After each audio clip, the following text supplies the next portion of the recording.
এসব ব্যাখ্যা আমরা দেই না, আলহামদুলিল্লাহ। ইসলামী আন্দোলন কি ও কেন সংক্ষিপ্তভাবে কোরআন হাদিসের আলোতে বলবেন। ইসলামী আন্দোলন মানে দাওয়া, ইসলামের দাওয়াটাই ইসলামী আন্দোলন। হারাকা এটাকে বলা হয়। দাওয়া মানে আন্দোলন, মানে কি আন্দোলন মানে এটা মুভমেন্ট।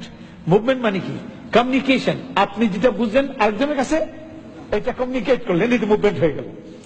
এখন কমিউনিকেট করলেন কি, ইসলামের দাওয়াত পৌঁছিয়ে দিলেন।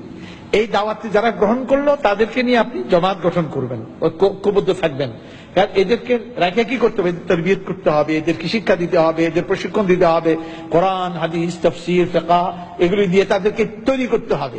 এরপরে এরা যখন তৈরি হয়ে যাবে, আল্লাহ পাক এই গোষ্ঠী কাম মিন ফিআতিন কালিলাতিন গালাবাত আলা ফিআতিন কাসীরাতিন বিইজনিল্লাহ, গালাবাত ফিআতান কাসীরাতান বিইজনিল্লাহ। সুতরাং এই কম গোষ্ঠী যদি তৈরি হয়ে যায়, ইনশাআল্লাহ এদেরকে আল্লাহ বিজয়ী করে দিবেন। এটা বিহি আল্লাহ ওয়াদা করেছেন, ওয়াদাল্লাহুল্লাযীনা আমানু মিনকুম ওয়া আমিলুস সালিহাত। অতএব এই সংগঠন তারা নিজেরা ঈমান, আমল, ইলম এগুলি চর্চা করে, এটাই ইসলামী আন্দোলন। এবং এখানে একটা আন্দোলন বলতে আর যে সমস্ত অনুষঙ্গগুলি আছে এগুলি থাকতে হবে, পড়াশোনা থাকতে হবে, তাফসীর থাকবে, হাদিস থাকবে, ইসলামিক লিটারেচার থাকবে, বর্তমান সমস্যাগুলির সমাধান কিভাবে দিতে হবে এগুলি থাকবে, তাইলে ইসলামী আন্দোলন হবে। খালি কইলে হবে না আমি ইসলামী আন্দোলন করতেছি, একথা কইলে কিন্তু হয়ে যাবে না।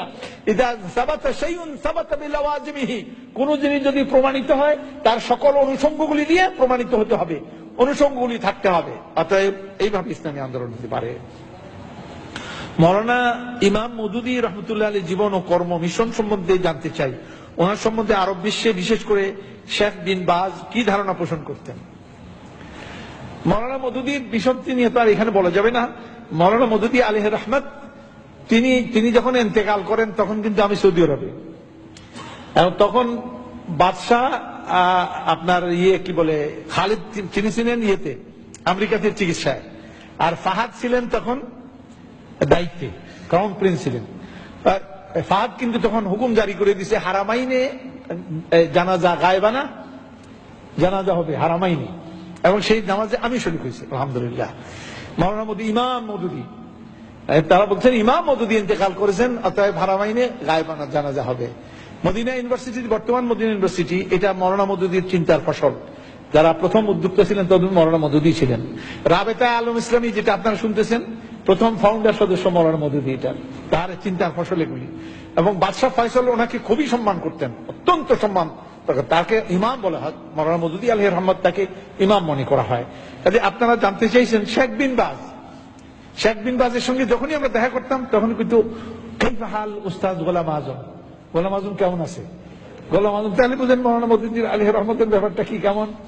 সুতরাং এই শেখ তিনি ইন্তেকালের পরে হারামাইনের যে ইমাম, চিফ ইমাম, উনি হলেন শেখ সুবাইল কিন্তু জানাজা পড়ার জন্য গেছিলেন পাকিস্তান, জানাজা গিয়ে পান নাই।